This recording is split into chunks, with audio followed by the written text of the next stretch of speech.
雖然啱啱經歷完颱風，但係天氣依然十分炎熱，喺屋企製作一款清爽開胃嘅料理係相當唔錯嘅選擇。今次我將製作一款老少咸宜，並且融入咗東南亞風情嘅酸辣醬汁，搭配通心粉。雖然製作起身步驟有少少繁瑣，但係味道真係一絕，誠意推薦俾大家。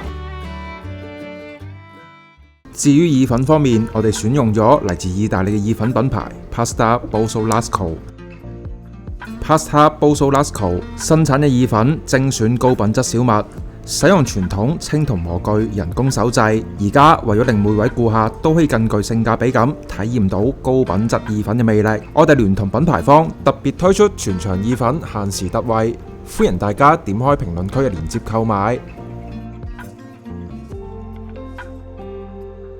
首先，我哋將番茄切塊，彩椒切絲備用。然後我哋可以先煮好我哋嘅通心粉，往鍋入面加適量嘅海鹽，將通心粉煮至全熟，留起備用。跟住處理我哋嘅配菜，先將海蝦灼熟，然後剝殼備用。鍋入面加入橄欖油，將彩椒絲炒香，用適量嘅海鹽同埋黑胡椒調味。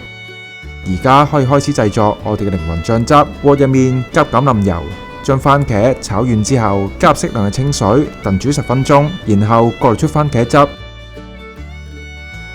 用番茄汁、芫茜、蒜蓉、指天椒、魚露、砂糖嚟調配我哋嘅醬汁。